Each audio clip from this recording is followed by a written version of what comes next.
Hello all, welcome to this session. In this session, we are going to get started with relative XPath expressions. As already explained in one of the previous sessions that there are two types of XPath expressions. That is, one is absolute XPath expressions. The second type is relative XPath expressions. In these two types, we don't use this absolute XPath expressions in real-time automation projects because they are not reliable.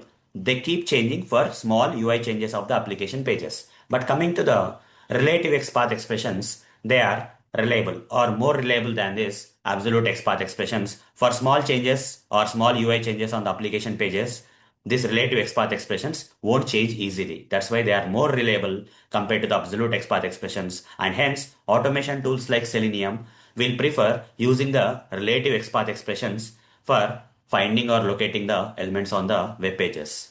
And other thing about this XPath expressions is absolute XPath expressions means full path or complete path. Okay, we have to start from the root tag to the required element tag while locating the element on the web page using absolute XPath expressions. But coming to the relative XPath expressions, these are like shortcut path or direct path. Okay.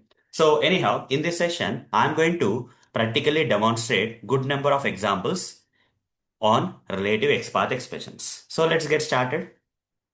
So here on the left side, in one of the previous session, I covered or demonstrated good number of absolute XPath expressions example.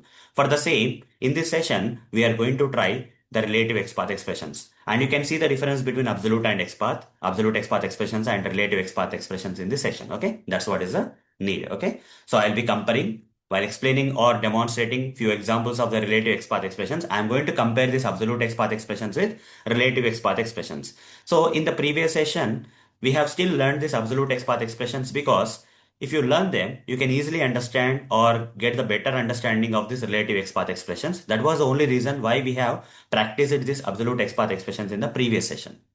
Okay, but in real time, we'll be only using the relative XPath expressions. Okay, this was only for learning purpose, not for using in the real automation projects, but relative XPath expressions now can be easily understood because we have already learned or practiced this absolute XPath expressions in the previous session. Now, let's compare these absolute XPath expressions and let's understand how the relative XPath expressions are more reliable or more better than this absolute XPath expressions in this session. Okay, first let's locate the HTML tag.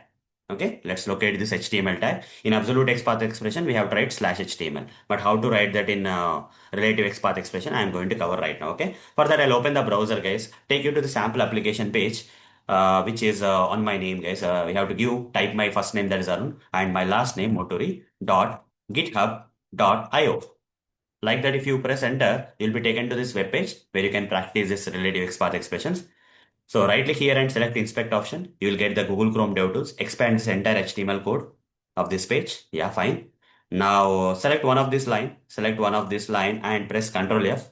Here you can write down or practice the XPath expressions. Similarly, here if you open this double arrow and select a sub, here also you'll get a box. Make sure that these options are turned off. Okay, auto suggestions and auto generation is turned off. Sorry. Okay, here you have to either you can practice the XPath expressions here or XPath expressions here, as already explained in the previous session while demonstrating the absolute XPath expressions. We'll follow the same strategy for the relative XPath expressions also. Okay, fine. If you want to locate the HTML tag, okay. So here in absolute XPath expression, we used to write /HTML. Generally, absolute XPath expressions will start with a symbol known as single forward slash. But coming to the relative XPath expressions, they start with a different symbol, that is double forward slash, not single forward. Here single forward slash, but here double forward slash followed by tag name HTML. That's it. Okay, let's try out whether this particular thing is working or not. Here double forward slash HTML. Is it locating the HTML tag? Yes, right. This is locating the, let me refresh once and let's expand this. Control F, select one of this line in the HTML code and say Control F.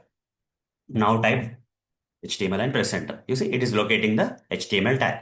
Now, if I want to locate the head tag, in absolute XPath expressions, we have to start from the parent tag, root tag, and then come to the child tag. But here, we don't have to do like that. We directly have to write double forward slash head. That's it. Direct, guys. So if I want to locate the head tag in absolute XPath expression, I have to write /HTML/head. But in case of Relative XPath expression, it's a direct or shortcut path where you will directly write double forward slash what is the required tag which need to be located? Head. You don't have to start from HTML. Directly locate the head tag. Just type head, press enter. You see head tag is getting located here. Only one element, that is head tag, is getting located. Now if I want to locate the title tag, what to do? So this one you can try, guys. Okay, you can pause this video for a while and you can try it out. Okay, you write down the relative XPath expression for locating the title tag. Now you understood, right, how to locate the HTML head, so you can easily try the title tag. So hope you have done. Okay, hope you have paused the video and tried that out. So now I'm going to reveal the answer for you. Okay, the simple answer is double forward slash title. That's it. Hope you got the answer. Okay. This is the one. You see, it's locating the title tag. This is how simple we can write the relative XPath expressions. So here, in case of absolute XPath expressions, we used to write slash HTML from the root tag, then its child, immediate child of the HTML tag head, under the title immediate child. Like this we used to write. But in case of relative XPath expression, it is a direct or shortcut path where we are going to write double forward slash title. It's very simple. Okay. It's very simple, guys. Double forward slash title. Done. Now let's locate the body tag. In absolute XPath expression, to locate the body tag, we have to start from the root tag slash HTML. Under that immediate child body, we have to locate, like that we have tried. But in case of relative XPath expression, how to locate this body tag? How to locate this body tag? So do we have to start from HTML? No. Simple. Double forward slash body. That's it. It locates the body tag. Simple, guys. Right? Here, double forward slash body. We can do that. Okay. So till now, we were using the Google Chrome DevTools for writing or practicing this relative XPath expressions. We can also use, okay, let's refresh once. We can also use the selector sub also, guys, okay. So the same thing I'm going to write here, double forward slash body and press enter. One element is getting located and you see here the body section of the web page is getting highlighted in some border color, orange border color, okay. This is the head section of the page, this is the body section. So this double forward slash body is locating the body section. Okay, with the selector sub, as you already know, it will highlight the elements on the web pages. Okay, fine. Fine, we are done with the body tag also. Now let's locate the paragraphs. Okay. So in absolute XPath expression, to locate the paragraph tags, all the paragraph tags, we have written slash HTML slash body slash p. But here we have to write simply double forward slash p. That's enough. Okay, direct path. So here you write double forward slash. Okay, I don't have to write HTML body p. That is absolute XPath expression. In relative XPath expression, double forward slash direct p. Press enter. You see two elements matching. That means two paragraphs are matching. You can see on the UI of the page. First paragraph got located. Second paragraph also got located. Right? So two paragraphs located. This is what is the answer. Now let's locate the first paragraph. Let's locate the first paragraph. So instead of locating both the paragraphs here both the paragraphs got located here. XPath is equal to 1 got added by the selector sub in the HTML code, and XPath 2 got also added by selector hub into this HTML code to state that this, this relative XPath expression is locating both of these paragraph tags. Okay, fine. Now if I want to locate only the first paragraph tag, so what we have to do? We have to provide square bracket, opening square bracket, closing square bracket. In between that, you provide the number, guys. Let's say 1. Press enter. You see, the first paragraph is getting located. First paragraph is getting located. So here we used to write slash HTML slash body slash p of 1. But here we are going to write simply double forward slash p of 1. It's very simple, right? Now, for locating the second paragraph, okay, we used to write the absolute XPath expression like this, slash HTML slash body slash p of 2. But how to write the relative XPath expression? So you can pause the video, guys. You can pause the video and by yourself, you can write the relative XPath expression for locating the second paragraph. Okay. Hope you have paused the video and you got the solution. So let me reveal the answer right now. Okay.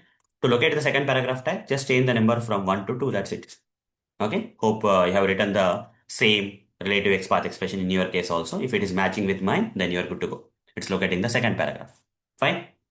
So here the answer is double forward slash p of 2. Then para having the ID as para 1. Okay. In case of absolute XPath expression, we have written like this, slash HTML slash body slash p square bracket opening and closing. In between that, attribute before the attribute at the rate symbol is equal to, in single quotes, we have given the value of the attribute.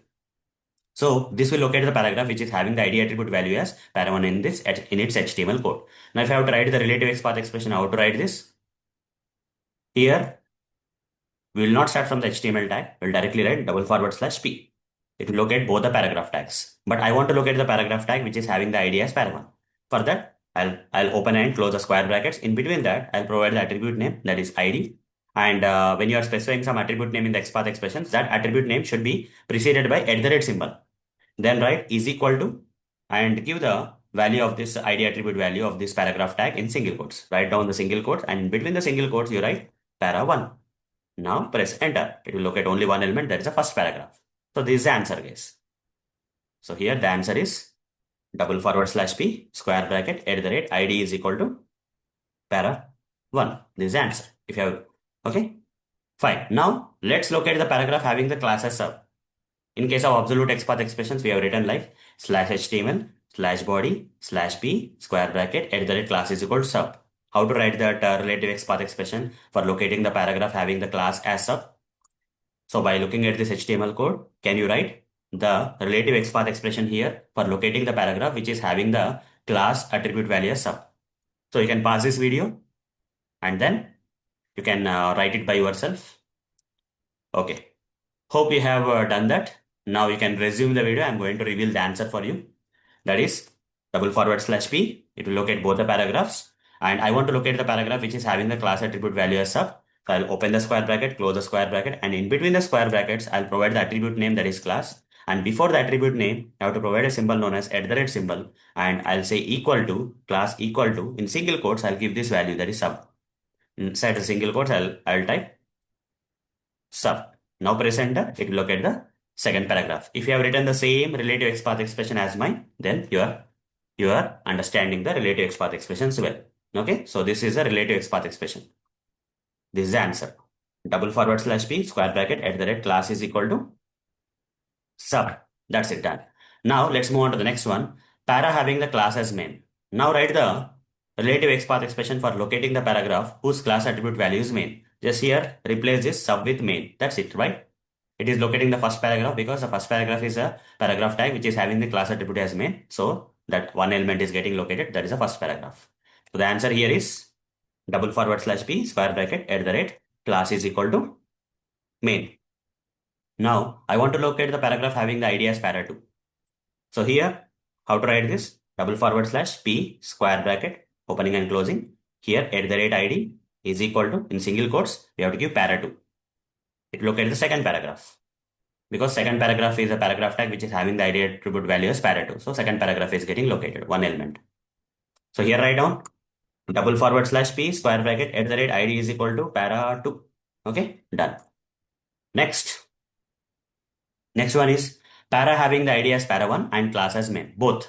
Okay, we need to locate a paragraph which is not only having the ID as para1 but also should have the class as main. For that, absolute XPath expression was written like this: /HTML/body/p square bracket @ID is equal to para1, closing square bracket, again square bracket open, @class is equal to main. Two conditions are there, okay? Because this paragraph tag that I want to locate on this web page should have not only the ID as para1 but also should have class as main. So how to write this relative XPath expression for that? So for that, /p, it will locate both the paragraphs. I want to first locate the paragraph having the ID as para1, square bracket @ID is equal to para1. But also this paragraph tag should have the class as main also. Again, I need to open another square bracket and close a square bracket and here say @class is equal to single quotes main. Press enter, it's locating the first paragraph. Okay, which is having the ID as para1 and class as main. Okay, this is the answer. So the answer here is /p square bracket @ID is equal to para1, square bracket close. Again, one more square bracket open, @class is equal to main. That's it. Okay. Excuse me. So this is the answer, guys. Now let's work on the next example, that is para having ID as para2 and class as sub. You need to locate a paragraph which is not only having the ID attribute value as para2 but also should have the class attribute value as sub. So this was absolute XPath expression we have written, which will start from the root tag like HTML/body/p and these conditions. Now you can pause this video and locate the paragraph which is having the ID as para2 and class as sub. Can you write that? Okay. Okay. Hope you have, have written the relative XPath expression for locating the paragraph which is having the ID as para2 and class as sub by yourself. Now let me reveal the answer for you. /p square bracket at the right id is equal to para2 square bracket close and another square bracket open at the right class is equal to single quote sub. Press enter. You see, it is locating. It is locating the paragraph which is having the id as para2 and classes of which is nothing but second paragraph. Okay, this is the answer. If you have written the same one, same relative XPath expression, that means you are able to understand the relative XPath expressions well. So double forward slash p square bracket at the rate id is equal to para2 square bracket close square bracket open at the rate class is equal to sub. That's it, done. Okay. Double forward slash p square bracket at the rate id is equal to para2 square bracket close square bracket open at the rate class is equal to sub square bracket close. So this is a relative XPath expression for locating the paragraph which is not only having the id as para2 and class as sub. So is it possible to locate a paragraph which is having the id as para1 but class as sub? Is it possible here to write a relative XPath expression which is having the id as para1 but class as sub? Is there any such kind of paragraph having the id as para1 and class as sub in this web page? The answer is no, it's not possible. Even though you try double forward slash p square bracket at the rate id is equal to para1 and also at the rate class is equal to sub if I write, press enter, zero elements matching because there is no such kind of paragraph which is having both the id as para1 and class as sub on this web page. Either id is para1 or class is sub is there. Separate paragraphs are there, but there's no single paragraph having both id as para1 and class as sub is not there. Hence, this is not locating the any of the paragraph on this web page. So with that, hope you are able to understand the relative XPath expressions that I have demonstrated in this getting started session. But I'll be demonstrating lots of more other relative XPath expressions, guys, because this is just getting started session, guys. Okay. Very basic level of relative XPath expressions were covered in this session. But to get full confidence on writing the relative XPath expressions by yourself, this number of examples are not enough, guys. In the next few sessions, in the next session and upcoming sessions, I'm going to practically demonstrate good number of examples for practicing the relative XPath expressions. By practicing those relative XPath expressions along with me during this session, you will get utmost confidence in writing this relative XPath by expressions by yourself when you are automating the applications to locate the elements. If you want any relative XPath expression that you want to write by yourself, you can write only after watching my other few sessions also. Then only you'll get confident. Don't think that we are done with the relative XPath expression examples in this session. So only getting started examples. Okay, very basic level of relative XPath expressions that we have practiced on a very basic web page. This is a very basic web page. You see, on this web page, there are only two paragraphs. But in real applications, what will be there? If I take you to one real application like this, you see, is there a single two paragraphs are there? Lot of elements on this page are there. Such kind of applications, when you practice relative XPath expressions, you are going to get different experience, guys. Okay. Here, to get started, this kind of web page, basic web page for practicing the relative XPath expression is good only to get started. Okay, because you are in the early stages to understand this relative XPath expressions. So practicing from here makes sense. But later, when you really work on real applications like this one or tutorialsninja.com/demo or whatever it is, okay, when you want to create the XPath relative XPath expressions for different elements on these pages, it's not going to be as easy as you have seen in this particular session with this example web page. This is only for getting started to get understanding of this relative XPath expressions. Now this learning will help you in understanding the upcoming session relative XPath expression examples. Okay, so don't worry, guys. That I'm going to make this learning as easy as possible. Okay, don't worry about that. In the upcoming sessions, we are going to see the next set of relative XPath expressions to practice. So that's all for this session. See you in the next session. Thank you. Bye bye.